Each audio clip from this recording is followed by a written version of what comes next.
A vida de Carlo Acutis durou 5.640 dias. Ele entrou em coma às 14 horas de 11 de outubro de 2006 e com um imenso sorriso nos lábios. Mas então, muitos seguidores e devotos de Carlo Acutis perguntam: mas como é que ele ficou doente? Nos conta sua mãe, que diz que a princípio parecia um simples resfriado. Após alguns dias, Carlo havia demonstrado muita fadiga, uma forte astenia e sangue na urina. De repente, lá vem ele com uma das suas frases: ofereço esse sofrimento pelo Papa e pela Igreja, para ir direto ao paraíso, sem passar pelo purgatório. Nós, em família, não demos muita atenção a isso. Imediatamente, a mãe de Carlo chamou o professor Vittorio Cornelli, que tinha sido um pediatra de infância, e os aconselhou imediatamente interná-lo na clínica Demarchi. E lá diagnosticaram leucemia mieloide aguda, M3. Carlo foi informado pelos hematologistas, que reagiu com carinho e recomendou: o senhor me deu um bom despertador hoje pela manhã. Ele foi transferido para o Hospital San Gerardo de Monza.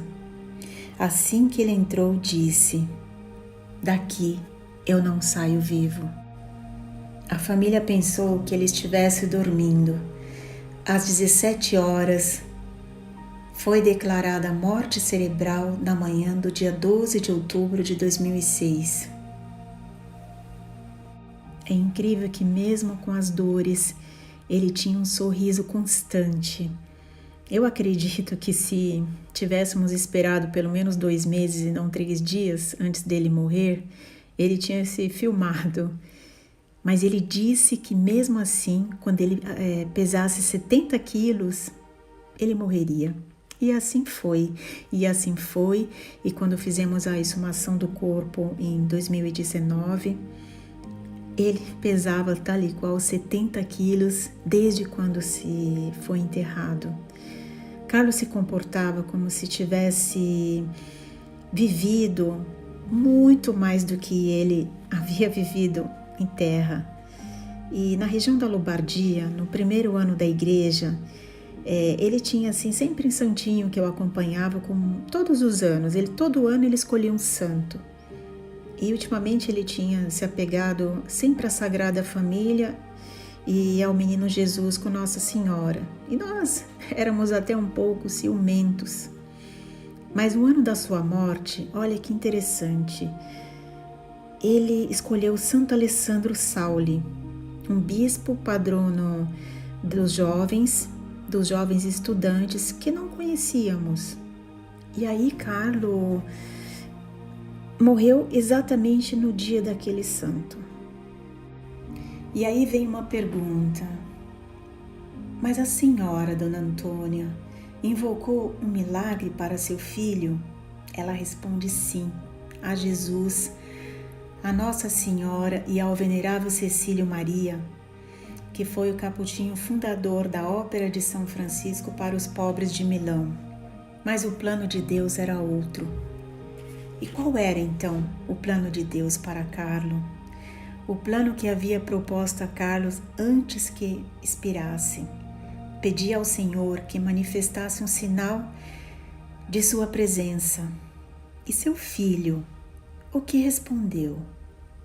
Não se preocupe, mama, te darei muitos sinais. 9 dias após a sua morte, a Tixtla, no México, uma hóstia se banhou de sangue e uma comissão composta de cientistas não acreditaram e se certificaram que o grupo AB positivo era o mesmo presente no Santo Sudário e no milagre eucarístico de Lanciano, e que se tratava de células do coração. À distância de 4 anos, na extração da substância, a coagulação, ainda se conserva presente sangue fresco. Um outro milagre eucarístico que nos intriga foi no dia de aniversário da morte de Carlo, dia 12 de outubro de 2008. Ocorreu numa igreja dedicada a Santo Antônio de Pádua, na Sokolka, na Polônia. Durante a missa dominical, a hóstia cai sobre a terra, cai no chão, e aí ela foi recuperada pelo celebrante. Foi colocada naquelas águas que lavam-se os dedos após a distribuição da comunhão, que é uma tradição comum nesses casos. E aí, quando terminou a missa, a irmã Júlia do Bosca, ela colocou dentro de um cofre. 8 dias passados, ou seja, no domingo, quando ela reabriu o cofre, ela notou que no centro da hóstia estava quase seca, tinha se formado um coágulo vermelho, similar a sangue. Mostrou para o pároco, já foi reconhecida e constatado também que ali Jesus se manifestou na Eucaristia. E se você gostou desse vídeo, deixa um joinha, compartilhe com seus amigos e família. E também, se você ainda não se inscreveu, ative o sininho para receber as notificações que essa semana nós vamos ter perguntas e respostas do nosso querido Beato.